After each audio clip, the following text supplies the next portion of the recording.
네, 19대 대선 이제 2주도 안 남았습니다. 오늘 새로 나온 여론조사 결과부터 짚어볼 텐데요. 강병규 기자, 네. 판세의 이상 기류가 감지됐다고요? 네, 오늘 오전 발표된 여론조사를 보고 직접 설명해드리겠습니다. 네, 보시면요, 현재 지지율 1위는 문재인 후보입니다. 네, 오른쪽에 나와 있는 막대 그래프가 오늘 오전 발표된 여론조사인데 44.4%로 1위를 차지하고 있고 안철수 후보가 그 뒤이어서 22.8%, 홍준표 후보는 13%, 심상정 후보는 7.5%, 유승민 후보는 5.4%입니다. 여기서 되게 특이점은요, 우선 문재인 후보와 안철수 후보 간의 격차가 더 벌어졌는데 한 2배 정도는 돼 보이죠. 예, 20%가 좀 넘게 벌어지게 됐고요. 또 보면은 홍준표 후보와 안철수 후보의 격차도 좀 다소 줄었습니다. 또 심상정 후보 같은 경우는 4.6%에서 7.5%로 약 3%가 증가한 모양새입니다.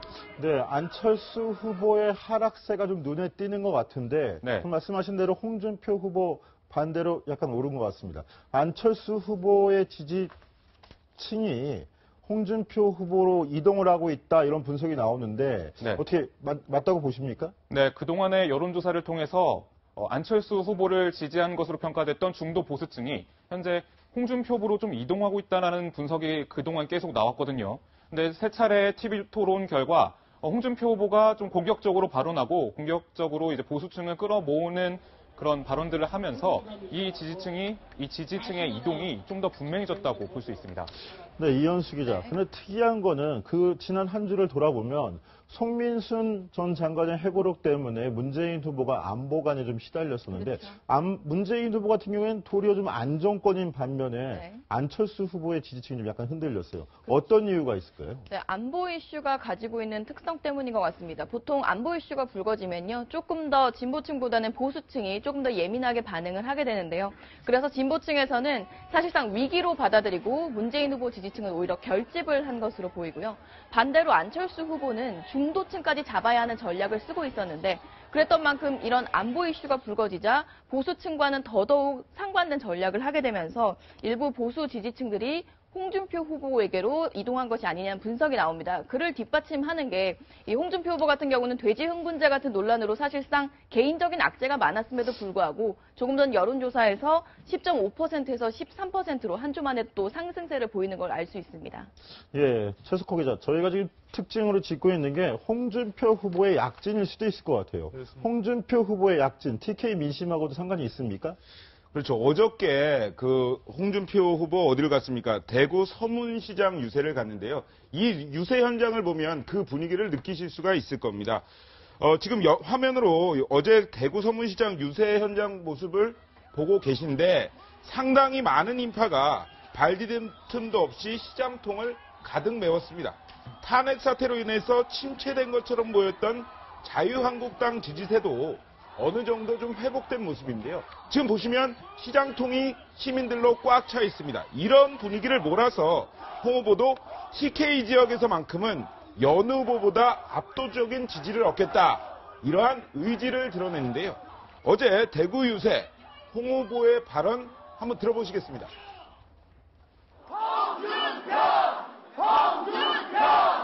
정말 내 고향 여러분들 TK는 원래 화끈하지 않습니까? 내가 어딘가 대구 방송 보니까 30몇 프로밖에 안 나오더라고. 고향 분들이 적어도 박근혜 할 때만큼은 붙여줘야 될 거 아닙니까? 우리 대구 경북에서 홍준표한테 80%만 모아주면 홍준표가 청와대에 들어갑니다.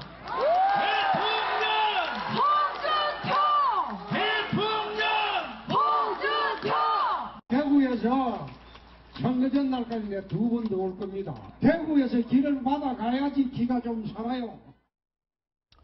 네, 강병규 기자. 네. 홍준표 후보가 어제 유세 직후에 올린 그 SNS 글을 보면 대구 서문시장 대첩에 성공을 했다 이렇게 자평을 해놨던데 열기가 대단했습니까?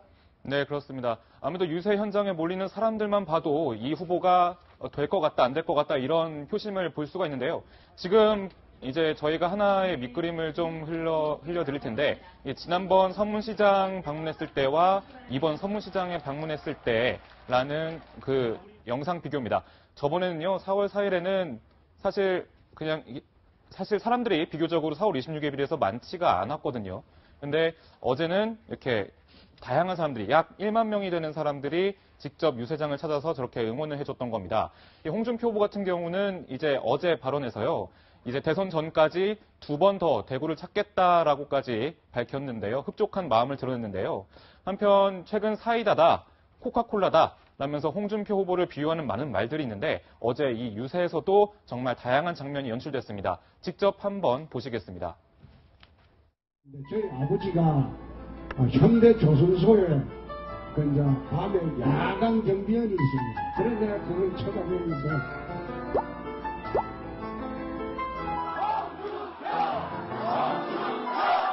세상이 왜 이래 불공평하냐? 다른 데는 간다. 대신 내 딸 절대 속속하지 않겠다. 내가 공주처럼 조심해서 살 거다. 대신 자기네들은 의심 오지 마라. 내가 26년간 모독이 했습니다.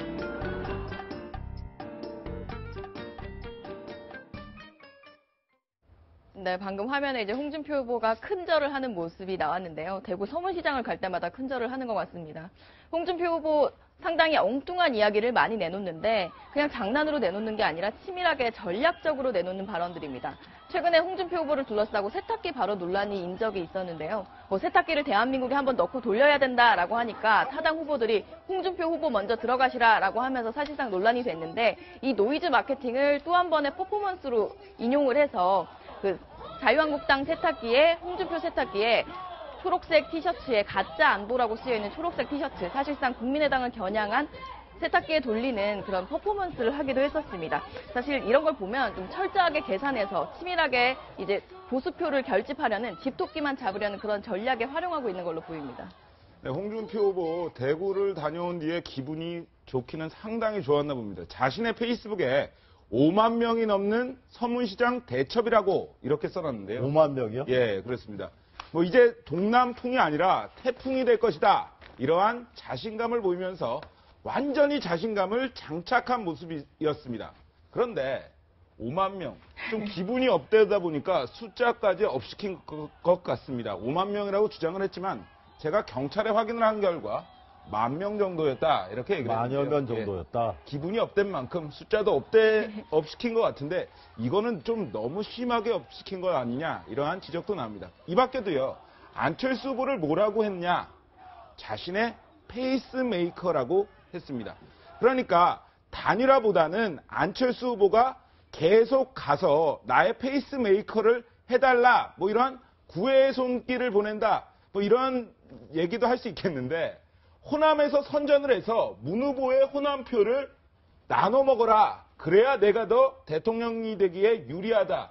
이러한 전략적인 계산적인 얘기를 한 것으로 보입니다. 결국은 자신감을 드러내면서 지지층한테 나를 밀어달라, 확실하게 밀어달라 이걸 더 호소하는 전략이겠죠. 호남은 좀 나눠 먹어라 이런 거죠. 아, 그렇군요. 알겠습니다. 이현수 기자. 네. 그런데 앞에 홍준표 후보의 말을 들어보면 이렇게 대구 방송 여론조사를 봤더니 홍준표 30%밖에 네. 안 밀어주셨더라. 화끈하게 80%까지 밀어달라, 80%까지 네, 이런 네. 얘기를 했는데 어떤 것을 염두에 둔 발언입니까? 사실 저희 몇 주 전만 해도 홍준표 후보가 대구에서 한 자릿수를 얻을 때도 있었는데요. 네. 벌써 30%로 부족하다, 80을 몰아달라고 얘기를 했습니다. 근데 이 80이란 숫자가 의미가 있는 숫자입니다. 박근혜 전 대통령이 2012년에 대선을 치를 때 대구 경북에서 8080 전략을 폈는데요. 80% 이상의 투표율로 80% 이상의 득표를 해달라. 그만큼 표를 몰아달라는 지지를 했고 실제로 화면에 나온 대로 80% 이상의 득표를 했습니다. 이만큼 박근혜 전 대통령을 밀어줬던 만큼 나도 이렇게 밀어주면 내가 대통령이 될 수 있다. 이렇게 자신감을 내보인 걸로 보입니다. 박근혜 전 대통령은 이미 80%를 얻어가지고 성공했으니까 80% 얻으면 당연히 성공하는 거 아닌가요? 한 지역에서 사실상 그렇게 몰표를 받기가 쉽진 않은데요. 이번 대선 같은 경우는 초반기에는 확실히 보수층이 결집을 좀 덜해서 TK 지역도 한 후보로 쏠림 현상이 없었는데 점점 좀 흐름세가 이제 홍준표 후보로 결집하고 있는 추세가 나타나고 있긴 합니다. 그 추세를 조금 더 확실하게 밀어달라라고 홍 후보가 홍보를 한 것 같습니다. 강병규 기자, 그런데 홍준표 후보 유독 TK에만 가면 물론 전략이겠죠. 박근혜 전 대통령 이름을 언급하는 경우가 좀 많았었는데 오늘 오전에는 또 구미를 방문했어요. 네, 그렇습니다. 박정희 전 대통령을 또 고명했죠. 네, 그렇습니다. 구미하면 아무래도 박정희 전 대통령의 생가가 있고 고향으로 알려진 곳인데요. 이곳에서 박정희 향수를 자극했습니다. 뭐라고 그랬냐면요. 그 인권에서 봤을 때는 공과 사가 있다라고 얘기를 했지만 하지만 우리 5천년 가난에서 우리를 구해준 것이 박정희 전 대통령이다라고 말하면서 가장 존경하는 인물이라고 강조했습니다. 또 안철수 후보와 문재인 후보를 싸잡아서 친북 좌파라고 규정까지 했는데요. 이 목소리 직접 한번 들어보시겠습니다. 제가 역사상 가장 존경하는 인물로 저는 박정희 대통령을 꼽았습니다. 여러 가지 공과가 있긴 하지만은 대한민국의 국민들을 5천년 가난에서 벗어나게 해준 바로 그분입니다. 1번 문재인 친북 좌파, 2번 홍준표, 그 다음에 3번 그 뒤에 박지원이가 있어가지고 그것도 친북 좌파예요.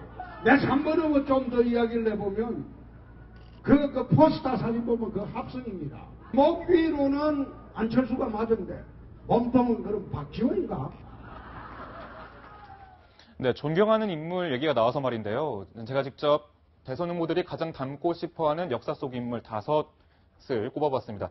문재인 후보는 세종대왕을 꼽았고요. 홍준표 후보는 박정희 전 대통령, 방금 말씀하신 것처럼 박정희 전 대통령을 꼽았고, 안철수 후보는 세종대왕, 유승민 후보는 정약용, 심상정 후보는 정도전을 꼽았는데, 여기서 다 홍데스크, 네. 여기서 혹시 뭐 차이점 이런 게 좀 보이십니까? 홍준표 후보를 제외한 나머지 4명의 후보는 전부 다 조선시대 인물들이시네요. 예, 맞습니다.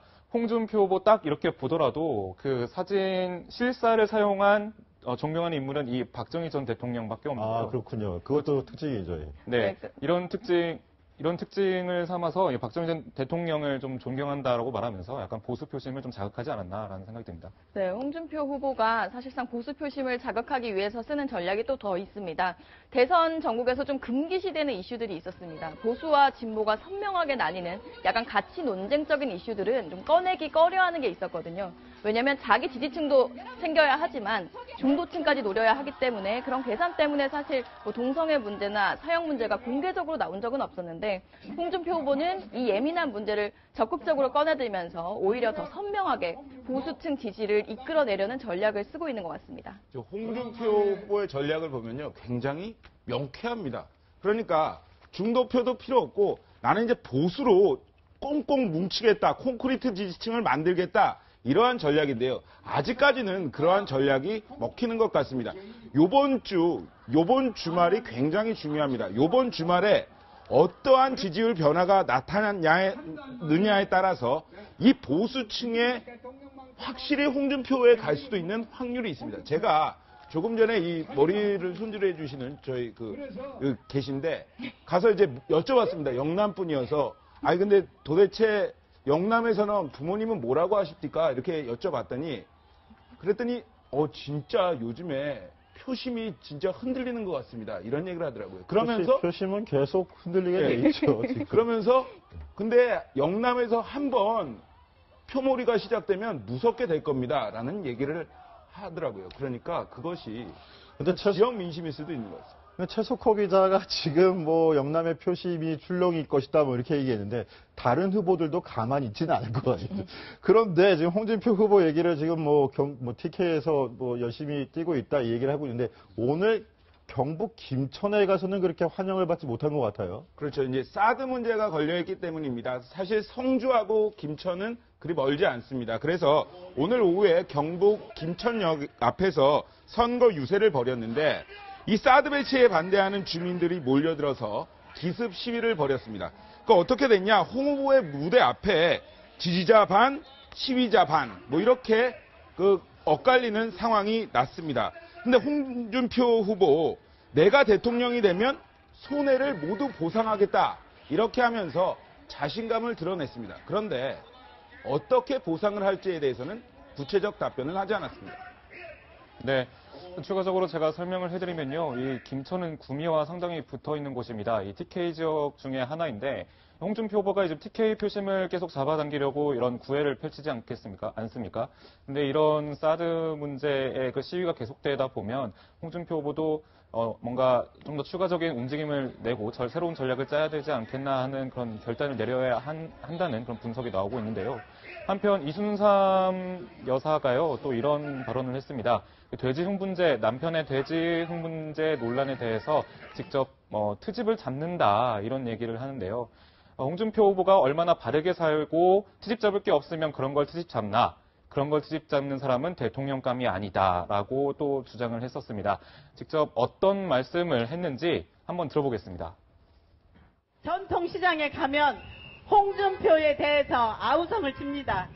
혹시 홍준표가 안 될까봐 장사도 안 되는 그 전통시장에 상인들이 나와서 저를 응원해 주시고 꼭 되라고 힘내라고 얼마나 이렇게 힘을 주시는지 모르겠습니다. 그래서 네, 저녁에 들어가면 그 힘을 저희 남편한테 다 가져다가 부어줍니다. 네, 홍준표 후보 또 부인이 이순삼 여사까지 열심히 뛰고 있는 모습인데요. 저희가 어저께는 또 네. 둘째 아들의 그 그렇죠. 유세 현장까지도 직접 보여드렸었잖아요. 네, 네. 그런데 둘째 아들이 결혼식을 앞두고 있는데 홍준표 후보가 못 가게 됐다, 이런 소식이 들리더라고요. 오늘 네, 또. 그래서 뭐 저희가 앞서서 이제 차남의 결혼식이 대선 전에 미묘한 시기에 잡혀 있다라는 소식도 전해드렸었는데요. 홍준표 후보 이런 정치적인 논란을 의식해서인지 아버지임에도 불구하고 결혼식에 참석하지 못할 것 같다는 이야기가 나오고 있습니다. 특히 뭐 유세 일정도 많이 있을 것 같고, 그래서 대신 영상 메시지로 대신한다고 하는데요. 참 대선이 뭔지 아들 결혼식도 못 가는 상황이 될 것 같습니다. 예, 추가적으로 좀 말씀드리면 이런 얘기까지 나옵니다. 홍준표 후보의 어떤 포스터를 하나 좀 보여드릴 텐데요. 직접 이제 한번 보시겠는데, 지금 저 앞에 보이는 꽃은 카네이션입니다. 그리고 아들아, 딸아, 며느라, 그리고 5월 8일 어버이날 꽃 말고 5월 9일 날 선거를 해라라고 대답을 하고 있는데, 말을 하고 있는데, 이것을 이제 카네이션 대선이라고 또 얘기가 또 나오고 있거든요. 이것은 이 홍준표 후보가 이 어르신들의 마음을 공략해서 좀 보수표를 좀 끌어당기려는 움직임으로 또 분석이 될 수 있습니다. 또 어제 대한노인회에서도요, 유승민 후보를 또 견제하기도 하는 움직임도 보이기도 했는데, 유승민 후보는 보수 후보가 아니다라고 규정을 하면서 또 이런 포스터까지 나오면서 이런 노인의 그런 마음을 좀 더 잡으려는 그런 움직임을 보이고 있습니다.